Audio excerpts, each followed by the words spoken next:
বাড়ল গণপরিবহনের ভাড়া। মহানগর আন্তজেলা ও দূরপাল্লায় প্রতি কিলোমিটারে বাস ভাড়া 11 পয়সা বৃদ্ধি কার্যকর আজ থেকেই। রাজধানীর পেট্রোল পাম্পগুলোতে কমছেই না যানবাহনের লাইন। লোডশেডিং মোকাবেলায় বিদ্যুৎ মন্ত্রীকে আরও তৎপর হওয়ার আহ্বান রিজভির।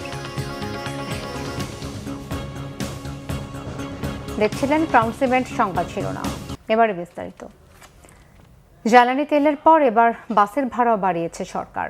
সড়ক পরিবহন ও সেতু মন্ত্রী শেখ রবিউল আলম জানিয়েছেন, মহানগর আন্তজেলা ও দূরপাল্লার সকল গণপরিবহনে প্রতি কিলোমিটারে ভাড়া 11 পয়সা বাড়ানো হয়েছে। আজ থেকেই কার্যকর হয়েছে বলে জানান তিনি। সচিবালয়ে মালিক ও শ্রমিকদের সঙ্গে বৈঠক শেষে ভাড়া বাড়ানোর ঘোষণা দেন মন্ত্রী। সড়ক পরিবহন মন্ত্রী জানান, সরকার 1.5 মাস চেষ্টা করেও তেলের দাম বাড়ায়নি। জ্বালানি তেলের দাম বৃদ্ধির ফলে ঢাকা ও চট্টগ্রামে প্রতি কিলোমিটারে 11 পয়সা বাড়ছে। আন্তজেলায় 52 সিটের গাড়ির ভাড়া প্রতি কিলোমিটারে 11 পয়সা সমন্বয় করা হয়েছে। এই সিদ্ধান্তের বাইরে গেলে মালিকদের বিরুদ্ধে ব্যবস্থা নেওয়া হবে। সড়ক পরিবহন মন্ত্রী জানান, মালিকদের দাবি ছিল 28 পয়সা বৃদ্ধি, পরে সেটি হয় 22 পয়সা। তবে আলোচনার ভিত্তিতে 11 পয়সা চূড়ান্ত করা হয়েছে। বিআরটিএ ফর্মুলা অনুযায়ী সব ঠিক করে গেজেট দেবে। ঢাকা এবং চট্টগ্রাম মহানগরে 11 পয়সা বাড়বে। আন্তজেলা যেখানে 52 সিটের গাড়ি আছে সেখানেও পার কিলোমিটার 11 পয়সা বাড়বে।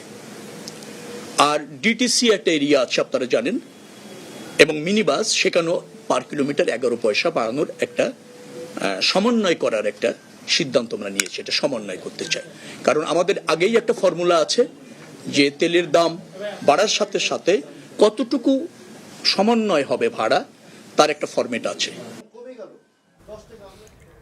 শুধু মজুদ নয়, পাম্পগুলোতে সরবরাহ না বাড়ালে জ্বালানি পরিস্থিতি স্বাভাবিক হবে না বলে মন্তব্য করেছেন পেট্রোল পাম্প মালিক সমিতির একাংশের সভাপতি। মালিক সমিতির সাথে কথা না বলে সিদ্ধান্ত না নেওয়াতে এমন পরিস্থিতি তৈরি হয়েছে বলে অভিযোগ তার। একদিকে সরকারের ভাষ্যমতে দেশের ইতিহাসে সর্বোচ্চ তেল মজুদের পাশাপাশি বেড়েছে দামও। এমন অবস্থায় জ্বালানি সংকট কেটে যাবার প্রত্যাশা ছিল। তবে রাজধানী ঢাকায় বাস্তবতা একেবারেই ভিন্ন। প্রয়োজনীয় জ্বালানি পেতে ঘন্টার পর ঘন্টা অপেক্ষা করতে দেখা যায় গ্রাহকদের। কিছু পেট্রোল পাম্প তেল সরবরাহ করলেও বন্ধ রয়েছে অনেক পাম্প। সরবরাহ স্বাভাবিক না হলে জীবন চালানোই কঠিন হয়ে যাবে বলে জানান রাইড শেয়ারিং চালকরা। পরিস্থিতি স্বাভাবিক করতে সরকারকে মাঠ পর্যায়ে নজরদারি বাড়ানোর দাবি সচেতন গ্রাহকদের।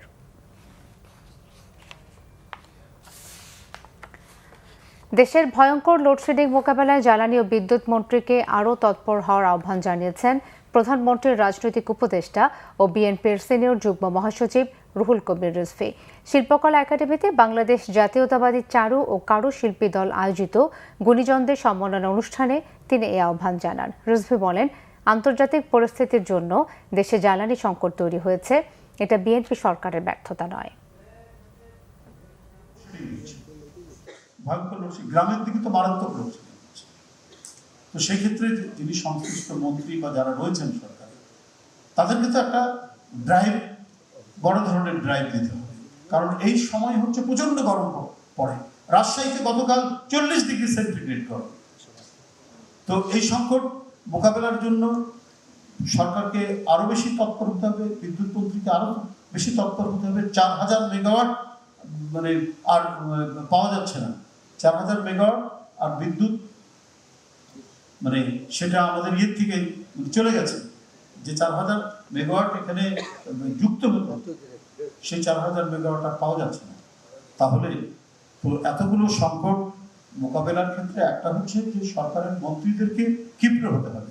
শুধুমাত্র নৈরাজ্যকর কথা বললে হবে না যে দেখুন এই পরিস্থিতির কারণে এটা করছে, বলছে হ্যাঁ এটা পরিস্থিতি, এটা হতে পারে, কিন্তু আমরা আমাদের তৎপরতা অব্যাহত রয়েছে, আমরা দ্রুতই এটা মোকাবেলা করব, মানুষকে আশ্বস্ত করব। শিক্ষার্থীদের বই পড়ার অভ্যাস গড়ে তুলতে সরকারের সাথে একসঙ্গে কাজ করবে বিশ্ব সাহিত্য কেন্দ্র।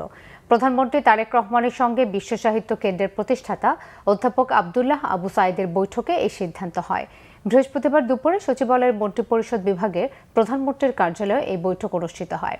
এ সময় উপস্থিত ছিলেন শিক্ষামন্ত্রী ডক্টর আ.ন.ম এহসানুল হক মিলন, সংস্কৃতি বিষয়ক মন্ত্রী নিতাই রায়চৌধুরী ও প্রতিমন্ত্রী আলী নেওয়াজ মাহমুদ খৈয়ব, প্রাথমিক ও গণশিক্ষা প্রতিমন্ত্রী ববি হাজ্জাজ এবং প্রধানমন্ত্রীর উপদেষ্টা মাহদি আমিন ও ডাক্তার জাহিদুর রহমান।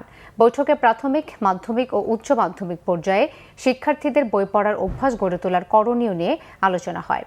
বিশ্ব সাহিত্য কেন্দ্র ও সংস্কৃতি বিষয়ক মন্ত্রণালয়ের ঊর্ধ্বতন কর্মকর্তারা বৈঠকে উপস্থিত ছিলেন।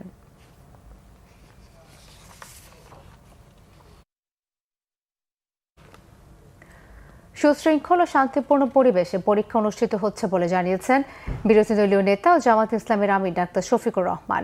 রাজধানীতে এসএসসি পরীক্ষার কেন্দ্র পরিদর্শন করেন তিনি। পরে সাংবাদিকদের বিরোধী দলীয় নেতা বলেন, মেধার যত বিকাশ ঘটবে জাতি তত এগিয়ে যাবে। রাজনীতিকে প্রাধান্য দিয়ে সরকার ও দেশ পরিচালিত হোক, এটা তিনি চান না। দেশ পরিচালিত হবে মেধাকে প্রাধান্য দিয়ে, যা জুলাই আন্দোলনের অন্যতম দাবি।